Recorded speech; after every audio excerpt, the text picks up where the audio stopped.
देख रहे हैं प्राइम एट 4। मैं हूं आपके साथ श्वेता श्रीवास्तव। कांग्रेस के नेता राहुल गांधी पर विदेश की धरती पर जाकर देश विरोधी बयान देने के आरोप कई बार आपने सुने होंगे जो लगते रहते हैं, लेकिन लगता है कि कांग्रेस के कार्यकर्ता भी इसी राह पर चल पड़े हैं। आज यूथ कांग्रेस के कार्यकर्ताओं ने जो किया उसे देखेंगे तो आप हैरान रह जाएंगे। दिल्ली में एआई इंपैक्ट समिट चल रहा है और देश विदेश से जो हमारे बड़ी हस्तियां हैं, जो आर्टिफिशियल इंटेलिजेंस से जुड़े हुए लोग हैं, वो यहाँ मौजूद हैं। लेकिन इसी इंटरनेशनल समिट में घुसकर शर्टलेस होकर यानी कपड़े उतार कर कांग्रेस के कार्यकर्ताओं ने प्रदर्शन किया है। ये युवा कांग्रेस के कार्यकर्ता थे। विरोध भारत और अमेरिका के बीच हुई ट्रेड डील का था, लेकिन कांग्रेस ने प्रदर्शन के लिए ऐसा इंटरनेशनल फोरम चुना और ऐसा तरीका चुना जो बिल्कुल उसे सही नहीं ठहराया जा सकता, जहां पर 100 से ज्यादा देशों के प्रतिनिधियों ने शिरकत की थी। विरोध करने का अधिकार भारत में देखिए सबको मिला है, लेकिन इंटरनेशनल फोरम पर इस तरह से इस्तेमाल करके कांग्रेस आखिर क्या साबित करना चाहती है। इसी दौरान जिस तरह से कपड़े उतार दिए गए, पीएम मोदी के खिलाफ नारेबाजी की गई, वो कांग्रेस की नियत पर गंभीर सवाल खड़े करती है।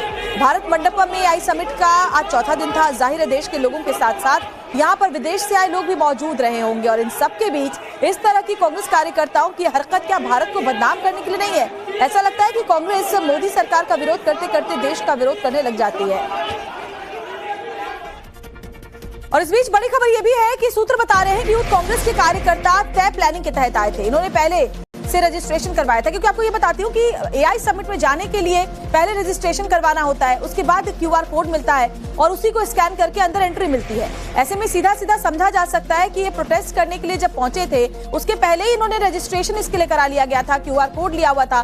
फिलहाल पुलिस ने मौके से 4 यूथ कांग्रेस के कार्यकर्ताओं को गिरफ्तार किया है, जिसमें कृष्णा हरी है जो यूथ कांग्रेस के नेशनल सेक्रेटरी हैं। इसके अलावा बिहार यूथ कांग्रेस के state secretary Kundan Yadav, UP के यूथ कांग्रेस के उपाध्यक्ष अजय कुमार और यूथ कांग्रेस के नेशनल कोऑर्डिनेटर नरसिम्हा यादव को भी पकड़ा गया है। बाकी जो लोग भाग गए उनकी फेशियल रिकॉग्निशन के जरिए पहचान की जा रही है। ये लगभग 12:30 बजे के लगभग की घटना है। इन्होंने ऑनलाइन रजिस्ट्रेशन किया, क्यूआर कोड के माध्यम से जो स्कैनिंग होती है जिससे आम जनता सभी के लिए फैसिलिटेशन है, उससे लोग अंदर आए। इन्होंने ऊपर से स्वेटर जैकेट ये पहना हुआ था, नीचे से एक T shirt objectionable T shirt पहनी थी। हॉल नंबर 5 के पास में आके इन्होंने अपने ऊपर से स्वेटर और जैकेट को उतारा, नीचे से टी शर्ट लहराते हुए इन्होंने प्रोटेस्ट किया। हम इनमें अप्रोप्रिएट लीगल एक्शन ले रहे हैं और जो कुछ लोगों को इनमें से डिटेन किया है और बाकी की भी पहचान कर रहे हैं। और इस बीच कांग्रेस पर बीजेपी ने सबसे बड़ा सियासी हमला किया है। बीजेपी ने राहुल गांधी और कांग्रेस को देश का सबसे बड़ा गद्दार करार दिया है। बीजेपी प्रवक्ता संबित पात्रा ने कहा कि कांग्रेस और राहुल देश के सबसे बड़े गद्दार हैं, रंग में भंग डालना उनका काम है। संबित पात्रा ने कहा कि जहां देश आगे बढ़ेगा वहां कांग्रेस भंग डालेगी। संबित पात्रा ने कहा कि कांग्रेस टॉपलेस, ब्रेनलेस और शेमलेस हो गई है।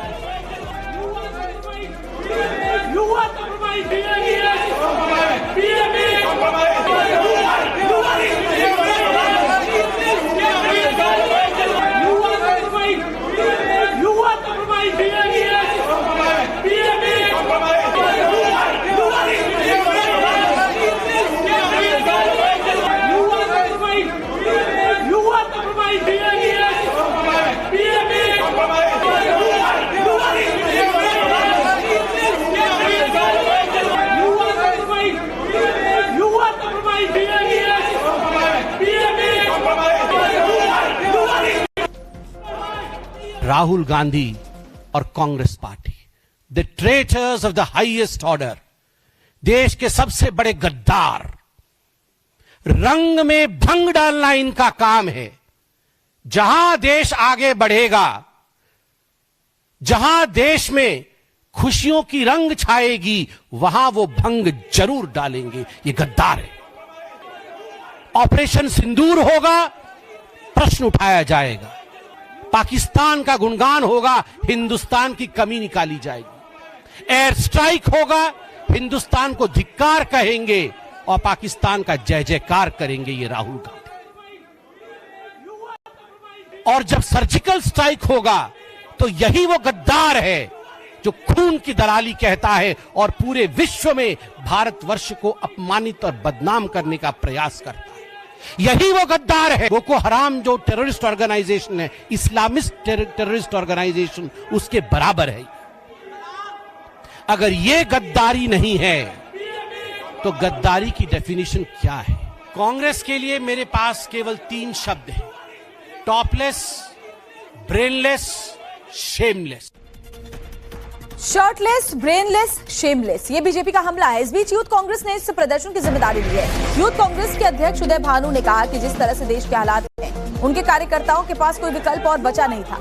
यूथ कांग्रेस के अध्यक्ष ने कहा कि माफी मांगने का तो कोई सवाल ही नहीं, क्योंकि आज देश की सरकार मुद्दों पर बात करने से भाग रही है।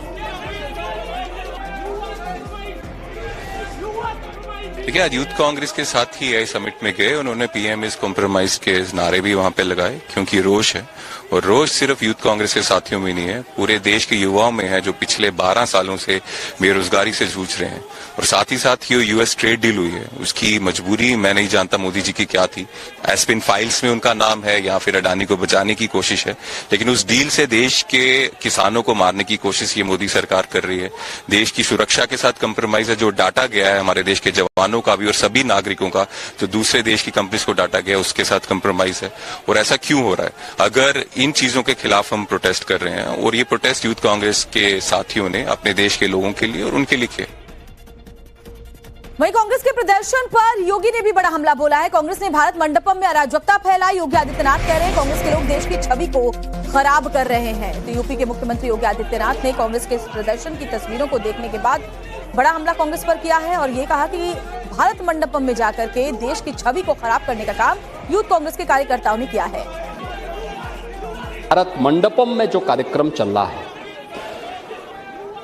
यानी एक तरफ प्रधानमंत्री मोदी जी के नेतृत्व में भारत दुनिया की एक बड़ी ताकत के रूप में अपने आप को स्थापित किया है, दुनिया के अंदर भारत के विश्वास को मजबूत किया है, और दूसरी तरफ आज एक शर्मनाक घटना भारत मंडपम में करने का प्रयास कांग्रेस के युवा संगठन ने करने का प्रयास किया है। पूरी दुनिया के अंदर भारत की छवि को खराब करने का कुत्सित प्रयास हुआ और हम इसकी निंदा करते हैं। यह बहुत ही शर्मनाक घटना है कांग्रेस के लोगों के द्वारा, कांग्रेस के नेताओं का। ये यानी देश की कीमत पर ये लोग खिलवाड़ करना चाहते हैं।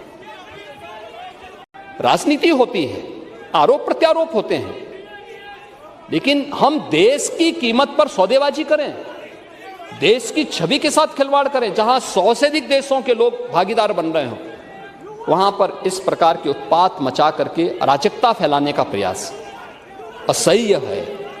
और मुझे लगता है कि हर भारतवासी को इस घटना की निंदा करनी चाहिए, भर्त्सना करनी चाहिए, और जो भी इसके पीछे है उसके खिलाफ कठोरतम कार्रवाई की जानी चाहिए, जो लोग भारत की छवि को खराब करने का प्रयास कर रहे हैं। और दो खास मेहमान हमारे साथ चर्चा को आगे बढ़ाने के लिए जुड़े हुए हैं। धनंजय गिरी हैं, प्रवक्ता भारतीय जनता पार्टी की, हमारे साथ जुड़े हुए। धनंजय जी, बहुत बहुत स्वागत है आपका। निखिल जैन है हमारे साथ, राजनीतिक विश्लेषक। निखिल जी, आपका भी बहुत बहुत स्वागत है। निखिल जी, कम से कम मुझे लगता है कि आज तो आप ये मानेंगे कि 120 से ज्यादा देशों के प्रतिनिधि जिस जगह पर मौजूद हैं, महिलाएं भी वहां पर मौजूद हैं अलग अलग देशों की, वहां जाकर के कपड़े उतार करके जिस तरह से कांग्रेस के कार्यकर्ताओं ने प्रदर्शन किया है वो निंदनीय है। कम से कम आज तो बोल दीजिए। श्वेता जी, मैं ये देख रहा हूँ कि देश की एक राजनीतिक दल है, उसके कुछ युवा कार्यकर्ता हैं, उन्हें आक्रोश है कि देश के प्रधानमंत्री ने एक ऐसी डील कर ली है किसी एक विदेशी ताकत के साथ, जहां पर हमारे देश के किसानों के इंटरेस्ट बेचे जा रहे हैं, जहां पर हमारे देश के छोटे मैन्युफैक्चरर्स के इंटरेस्ट बेचे जा रहे हैं। लेकिन उस पर आक्रोशित होने की जगह हम इस पे बात कर रहे हैं कि इन लड़कों ने अपनी टी शर्ट उतार ली। ठीक है, मान लिया इन्हें टी शर्ट नहीं उतारनी चाहिए थी, भारत मंडपम ये जगह नहीं थी ये प्रदर्शन करने की, पर प्रदर्शन आज देश का युवा, आक्रोशित युवा कहां करे। और उससे ज्यादा बड़ा सवाल, जब हम ये युवा आक्रोश की ही बात कर रहे हैं, कल ही भाजपा के एक कार्यकर्ता जो ओम बिरला के बहुत खास हैं, उनके आप अकाउंट देखेंगे तो आपको तस्वीरें मिल जाएंगी, उन्होंने राहुल गांधी नेता प्रतिपक्ष और विपक्ष के 25 और सांसदों को जान से मार देने की धमकी दी है। उन्होंने कहा है तेरे घर में घुस के तुझे गोली मार दूंगा, खत्म कर दूंगा। इस पे आज तक भाजपा की चू नहीं निकली, योगी जी की चू नहीं निकली कि देश के सांसदों को गोली मारने की साजिश रची जा रही है। लेकिन इन चार लड़कों ने टी शर्ट उतार ली, ये बहुत बड़ा देश का अपमान हो गया। जो गलत है, फिर चाहे वो किसी भी दल का हो, उसके लिए कार्रवाई होनी चाहिए। लेकिन मुझे एक बात बताइए, विरोध करने का हक सबको है, विपक्ष को खासतौर पर सरकार की नीति पर सवाल उठाने का राइट है, आप प्रोटेस्ट कीजिए, लेकिन कम से कम प्रोटेस्ट करने का जो तरीका और प्रोटेस्ट करने का जो मंच आप चुनेंगे उसको तो देखेंगे ना निखिल जी। श्वेता जी, दुनिया भर में इंटरनेशनल इवेंट्स पे प्रदर्शन करने की एक रीति है, निजी रूप से मुझे नहीं लगता ये सही है। देखिए, मैं सीधी सीधी एक बात कह रहा हूँ, निजी रूप से मुझे नहीं लगता किसी कॉमनवेल्थ गेम्स पे भाजपा को प्रोटेस्ट करना चाहिए था या इन लड़कों को एआई समिट पे प्रोटेस्ट करना चाहिए था। लेकिन ये कोई कानूनन अपराध नहीं है। कानूनन अपराध वो है जब देश के सांसदों को खुले आम टेलीविजन कैमरा पे धमकी दी जाती है कि घर में घुस के गोली मार देंगे, खत्म कर देंगे।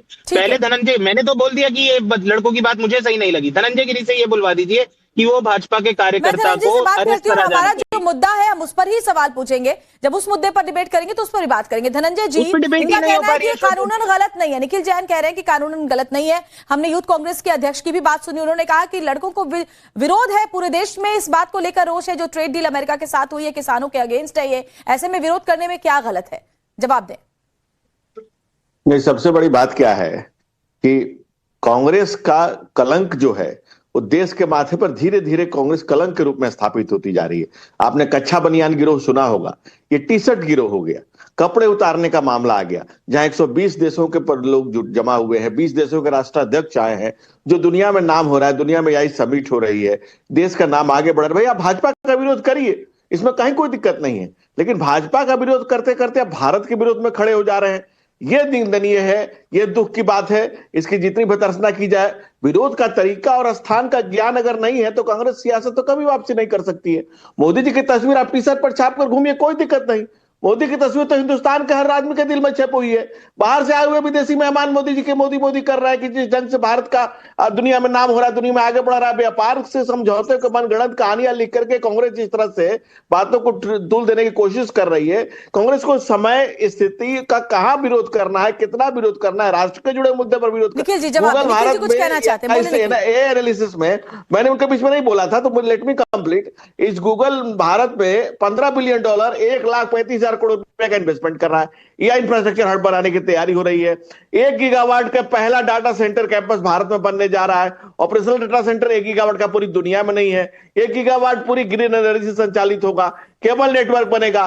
2 करोड़ लोगों को डायरेक्ट रोजगार मिलेगा, 2 करोड़ से ज्यादा लोगों को इनडायरेक्ट रोजगार मिलेगा। इतना विशाल हब, इतनी विशाल तैयारियां, दुनिया में जो डंका बज रहा है प्रधानमंत्री नरेंद्र मोदी के नेतृत्व में जो हुआ। देखिए, ये दुनिया में क्या डंका बज रहा है मैं ये बताता हूँ। रॉयटर्स में, टीआरटी वर्ल्ड में, न्यूयॉर्क टाइम्स में, हर जगह ये खबरें छप रही हैं कि भारत की सरकार ने कैसे बिना किसी जांच करे एक यूनिवर्सिटी को एक फर्जी स्टॉल लगाने दिया, जहां पर एक ऑफ द शेल्फ रोबोट को अपनी खुद की डेवलपमेंट बताया गया। दुनिया में ये डंका बज रहा है कि दुनिया की सबसे बड़ी एआई कंपनी चैट जीपीटी के जो मालिक हैं, फाउंडर है सैम ऑल्टमैन, वो खुले में सबको बता रहे हैं कि मोदी जी को कोई तमीज ही नहीं है, कोई बॉडीली बाउंड्री नहीं है। मेरा हाथ पकड़ लिया, मैं अचंभा रह गया। लेकिन मुझे एक बात बताइए, ठीक है आप सरकार के विरोध में बात करेंगे निखिल जैन जी, लेकिन मुझे एक बात बताइए, किसी यूनिवर्सिटी की कोई टीचर, कोई प्रोफेसर अगर जाकर वहां पर इंस्टेंटली अपने निजी सोच के हिसाब से कुछ कह दे, तो इस पे आप सरकार को सीधे नहीं घेर सकते निखिल जैन जी। उसके बाद नहीं, उससे तो यूनिवर्सिटी सरकार को कैसे पता होगा कौन सा टीचर जाके कब क्या बोलेगा?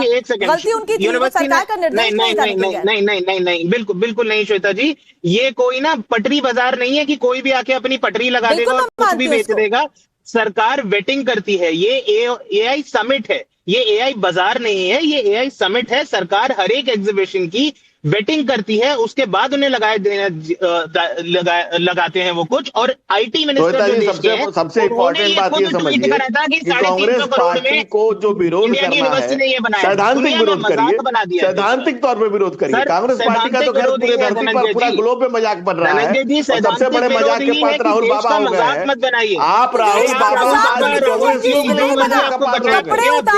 कांग्रेस जैसी पार्टी जो सबसे पुरानी पार्टी है, जिसकी अपनी लेगेसी है, उसके कार्यकर्ता कपड़े उतार करके वहां विदेशी डेलीगेशन के सामने प्रदर्शन कर रहे हैं, वो आपको नहीं लगता कि देश का मजाक बन रहा है निखिल? मैडम, देश की इज्जत के कपड़े तो प्रधानमंत्री मोदी उतार रहे हैं, जब बिना देश को फर्जी स्टॉल लगने देते हैं। कांग्रेस पार्टी के कपड़े में पहले से उतरे हुए, पॉलिटिकल रैली बना देते हैं, 6 घंटे तक रैली को बंद कर देते हैं। ठीक है धनंजय जी आप अपनी बात पूरी करें, फिर निखिल मैं आपको बोलने का मौका दूंगी, बराबर बोलेंगे। धनंजय जी बोले। देखिए, वैचारिक रूप से श्वेता जी कांग्रेस के कपड़े तो पहले से उतरे हुए हैं और देश की जनता पर उनके और कपड़े उतारते जा रही है धीरे धीरे, क्योंकि लोकतंत्र में जनता ही मालिक है और जनता लगातार इनको जवाब दे रही है। 96-97 चुनाव हारने के बाद भी अगर इनको समझ में नहीं आ रहा है कि स्थिति परिस्थिति का ज्ञान न हो, और स्वयं ऑल्टमैन और एलएनटी मिलकर के दुनिया का सबसे बड़ा, जो मैंने बताया कि गूगल का विशाल जो एआई का मॉडल ये बनाने जा रहे हैं 1 गीगावाट स्टोरेज का, स्वयं ऑल्टमैन और एलएनटी के साथ मिलकर काम करने जा रहा है। भारतीय कंपनी जो पूरा इंफ्रास्ट्रक्चर का का जो केबलिंग हो रहा है यहाँ से लेकर के कई देशों का, उसको भारतीय से कर रहा है। तो भारत की कंपनियों के लिए विदेश के द्वार खुले हैं, $1 ट्रिलियन के बाजार खुला है। ये जो देश में किसान 25 करोड़ तो गरीबी रेखा से ऊपर आए, ये तो यूएनडीपी का डाटा है।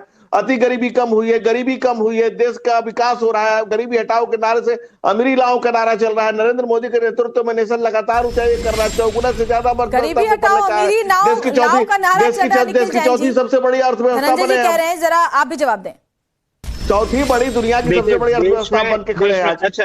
अच्छा धनंजय जी, अब मैंने आपको काटा नहीं था। चौथी सबसे बड़ी देश की अर्थव्यवस्था बने थे, मोदी जी ने आके 400 से चौथे पे नहीं कर दिए। जीडीपी पर कैपिटा में अभी भी 144 ही है। कांग्रेस से सरकार में एक बढ़त हो रही थी, उसके बाद आपकी सरकार में हो रही है। कांग्रेस के 10 साल में देश की जीडीपी तिगुना हुई थी, मोदी जी के 10 साल में देश की जीडीपी दुगुना हुई है। कांग्रेस के 10 साल के कार्यकाल में देश का 100 गुना हुई है हमारे। धनंजय जी, मैंने आपको काटा नहीं था, और एक तो झूठ से तो बिल्कुल गलत डाटा पर तो बोलना पड़ेगा। 642 बिलियन डॉलर। आप 16 लाख करोड़ पर छोड़े थे, आपने 16 लाख करोड़ पर छोड़ा, आप 53 लाख करोड़ पर लेकर के आए। हो सकता है, मैं झूठ बता रहा हूँ, झूठ बोल 16 लाख 135 लाख पर 16 लाख करोड़ झूठ बोल रहे हैं, सरासर झूठ बोल रहे हैं। मैं अभी धनंजय जी, ये हम ट्विटर पे मैं डाटा गलत होता अभी आपसे माफी मांगूंगा। आप बताइए कि आपने 16 लाख करोड़ पर छोड़ा था या नहीं छोड़ा था? 642 billion dollars was the Indian GDP in 2004. You can check at any economic stats. 2014 में the GDP was 2019 last budget 16 lakh crore था and today it is और 53 लाख करोड़ अभी का है। आपने रोकेंगे इंटरजेक्शन से, एकदम श्वेता जी आप इंटरजेक्शन से रोकेंगे या मैं डिबेट छोड़ देता हूँ? अगर ये नहीं, आप छोड़ दीजिए, रहने दीजिए, आपको झूठ बोलना छोड़ देंगे। जब फैक्ट्स गलत लगेंगे इसलिए वो आपको बीच में रोक रहे थे। धनंजय जी, उनको बात नहीं करनी है, फिर आप जवाब दीजिए।